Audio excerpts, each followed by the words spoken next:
Hi, my name is Adam Pelchar, interviewer with Ocean Cry Studios, and I'm here with Mr. Aaron Walker, professional drummer. And today we're going to be discussing his musical background in the music scene here in San Antonio. Mr. Walker, how are you doing today, sir? Doing great, thanks. Sir, Mr. Walker, tell us where you're from. Originally from Texas. My childhood was in Fort Worth and San Angelo, but from, I guess, early teenage years till about last fall, lived in Pennsylvania. Awesome, awesome. How did you get started in music? Professionally got started just by joining a band, and then started taking lessons with a gentleman named Clyde Lucas, who really helped me for about 4.5 years develop my abilities. I mean, I also played as a kid in school and everything, but that kind of got me into the professional world after I took the lessons and started playing in bands and just meeting people, you know. Good, awesome, awesome. Now, what was your first instrument? Piano, actually. Took about a year or so of lessons in piano. Didn't practice the way I should have, so my parents took me out of it, but that was a good introduction to playing, you know. Okay. You just moved here from San Antonio, is that correct? Yeah. Excuse me, to San Antonio. I moved here, yeah, to San Antonio from Lancaster, Pennsylvania. And what was the music scene in Lancaster, Pennsylvania? It's actually pretty good. Some very notable bands and artists came out of that area. Live was out of that region. Innocence Mission, a number of other great artists. But there was a good scene there. Very creative people I had the privilege of working with. And there's kind of an emerging film industry there, and some good things happening. So it's for that size town that's associated with the Amish, you know, there's actually a really good music and cultural scene happening there. Awesome, awesome. When you first started out as a young musician, as a pianist, you said, correct? Mm-hmm. Who were some of your influences? Well, for piano, you mean for piano or just in general? Piano, sure. Mm-hmm. Well, Rick Wakeman would be my first choice. He was the keyboard player for Yes, and when I saw him on some late-night show, he was doing his production of Journey to the Center of the Earth, and he had all these keyboards around him, and I just thought that was the coolest thing, you know. And so I started taking piano lessons, and then kind of became fascinated with the drums, and went into the drumming side of things, you know. Who are some of your favorite musicians? Oh my gosh, how many days do you have? I would say, I'll stick to drummers just to kind of keep it simple. I was heavily influenced by Neil Peart from Rush, a very big inspiration. Bill Bruford, who also played with Yes. But a lot of the jazz drummers, the last decade or so, I've really been listening to, like Tony Williams, Art Blakey, Elvin Jones, Buddy Rich, of course, Steve Smith, Dave Weckl, Vinnie Colaiuta, Steve Gadd. There's a plethora of great players that can continue to inspire me. Awesome, awesome. Now, you said you just moved here from Lancaster. What has been your experience thus far with meeting some local musicians? Here in San Antonio, it's been great. I've met some phenomenal players and great people. Started heading to the jam sessions in the area. Almost Pharmacy has a jam every Monday night that's run by Small World Jazz. Kyle, Polly, and Chuck are the musicians in that band. And then I met John McGaldy, who has a regular gig at the Cove on Wednesdays with his combo bands and his big band. There's Midtown Jazz Sound. It's a jazz trio that plays at Soho twice a week. John Fernandez is the drummer, great player, and Chris Villanueva and Jose de Garcia, all great players, and it's just been great. Friendly people, great players, and a real enthusiasm for jazz music, which has been mostly what I've done so far here in town. And you're primarily a drummer, is that correct? Right now on the scene? Primarily, yeah. I'm hoping to get some percussion gigs here and there, and I don't have the confidence on piano to play in public, but maybe someday, you know, who knows. But drumming primarily.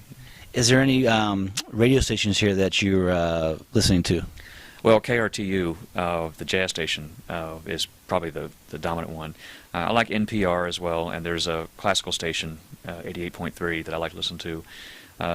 Been those three primarily, but KRTU it's a nice luxury, I think, for any city to have a station so devoted to jazz, and I really tune into that regularly. You know. Awesome, excellent, excellent. Where are some of the venues have you played here in San Antonio? Well, the first venue was Kirby Steakhouse with a gentleman named Anthony Caceres, who is a bassist, jazz singer out of Houston, and played a gig with him. And played with John McGaldy and his big band and his combos at the Cove. Think who else? Filled in for John Fernandez on the Midtown Jazz. And also I'm playing this weekend actually with Tony Romero and the Beat Collective. He has a band called the Spiders, which is a very kind of progressive jazz combo. Those have been the few things I've been doing. Awesome. I dig it, I dig it. Are you actually going to be in the recording studio coming up?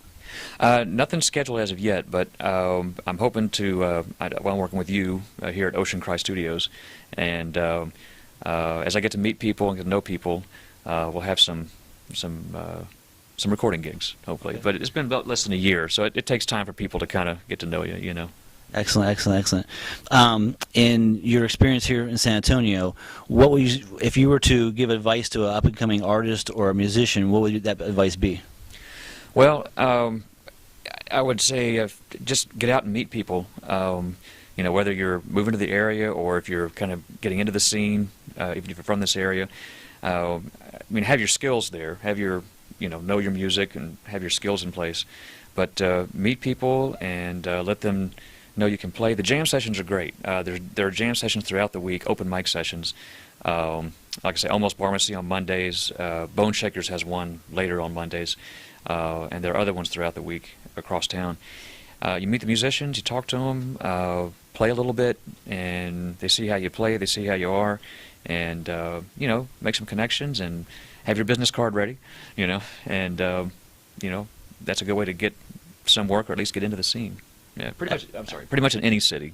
Excellent, excellent, excellent. So would you suggest self-promotion, or would you actually suggest going to a consulting firm and actually getting advice, or actually hire them to promote you? It's definitely helpful to have someone help you out, because when you're doing it on your own, there's a lot of legwork, a lot of time, and it can be a while till things start to get in place. But if you have, some kind of EPK or your own website, or some kind of something promotional that's done by a professional, that can be extremely helpful, because it's hard to do that all on your own when you're trying to keep your musical thing together. It's nice to have someone on the outside who can package it for you. Excellent, excellent. Would you be willing to show us some of your musical styles? Sure. On the drums. Sure. Yeah. Excellent. Yeah. We're going to go ahead and do that. Mr. Walker, go ahead and tell us about some of your drumming styles and techniques. Okay. Well, I got to give credit where credit's due. My teacher, Clyde Lucas, was adamant about learning different styles, not just rock, which is what I grew up with primarily, but you want to have your rock and roll down. So just rock and roll, something like this maybe.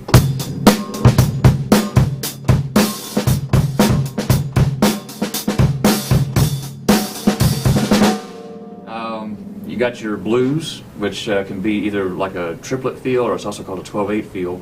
Sounds like this.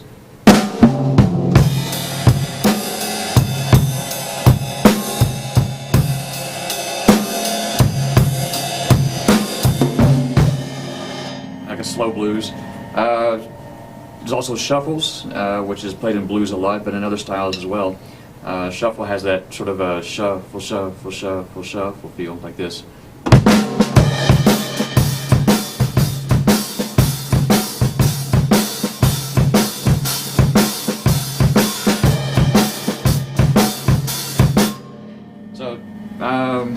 That covers a lot of the blues styles. Then the reason I went to Clyde Lucas was to really sharpen my jazz skills. He had played with Count Basie, Illinois Jacquet, Jonah Jones, Ray Charles, a bunch of great artists. So he knew what he was talking about. But with jazz, it's a little trickier. It's a lot of fun to play. It can sound like this.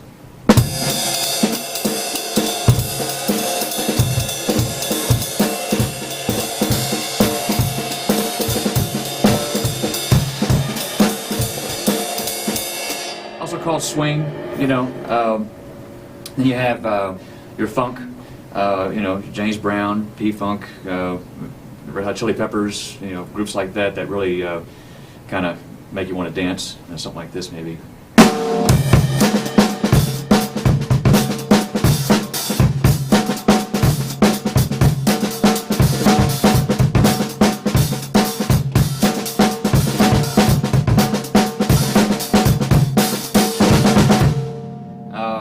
Then you get into some of your more world beat styles, which covers genres throughout the world.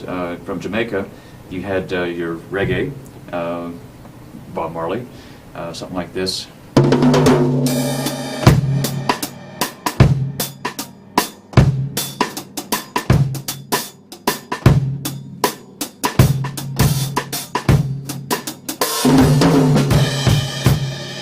A little more of a sparse groove, but an important style to know. You also have your Latin grooves. Typical one, especially in a more of a maybe a small combo setting, is bossa nova.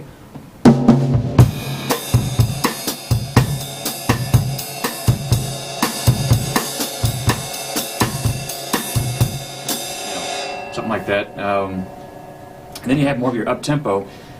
From Cuba, there are a lot of great styles. Mambo is very popular. Sounds something like this. That was a samba. Let me do a samba first.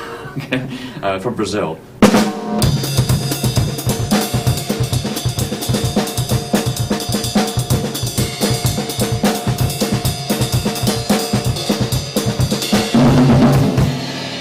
And then mambo would be something like.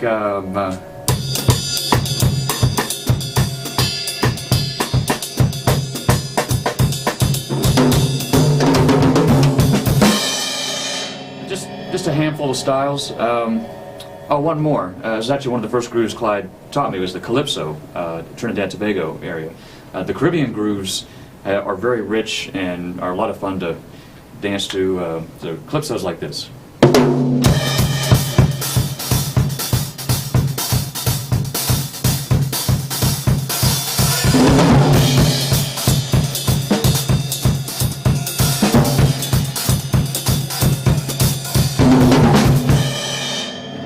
That one's fun. You can play that one for hours and never get tired of it. That's just kind of a handful of grooves, hopefully it's not too many. But it's important to know those styles if you want to be a working drummer, because if someone throws something in front of you and you don't know the style, you're stuck, So. That was Mr. Walker. That was great. Now, do you teach at all? Yes, I do. Up in Pennsylvania, taught for about 20 years, private students, some clinics, and some group sessions. Yeah. Awesome. Do you teach here in San Antonio? Yes, I do. Teaching at a couple of music stores and kind of building a student roster right now. Excellent, excellent. Would you mind showing us how you would actually approach a teaching session? Sure. And of course, it depends on the student's age and experience and background. If I'm teaching a beginner, we focus on technique right away, how to properly hold the sticks, the proper motion, so there's a certain way you hold the sticks, a certain way you need to move, and start with basic things like a single stroke roll, which is just going right, left, double stroke roll, right, left, right, left, some real basic stuff. For drummers that have a little more experience, I like to show them how to develop their grooves, develop their styles. And one concept that, again, to give credit where credit's due, my teacher Clyde Lucas always talked about was going from your root groove. So, for example, if you wanted to expand on your rock feel, you could you start with your basic rock groove or root groove, and he would say, "What's the barest essential you need to have rock and roll?" And it's this. That's your root groove. And you can start adding to it.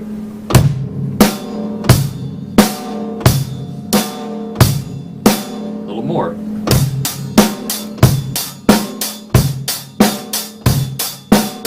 Change the bass drum up.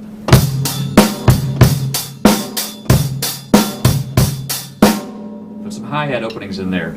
You build it layer by layer.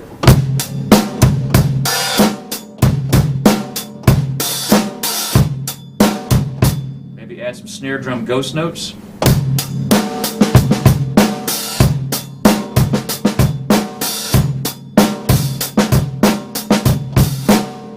soon you have a nice groove going, all built from this. That's your starting point. It's like you plant a seed and then let it grow. Mr. Walker, that was great. If someone was wanting to hire you as a musician or an instructor, how would they be able to get in contact with you? Well, probably the best way is to either just call me directly. My number is 210-366-1907, or email me, Aaron Tex Walker, AARONTEXWALKER @yahoo.com. Those, just contact me directly, and be happy to help out however I can. Excellent. Thank you very much. Again, this is Adam Pelcher with Ocean Cry Studios, and we'll see you soon.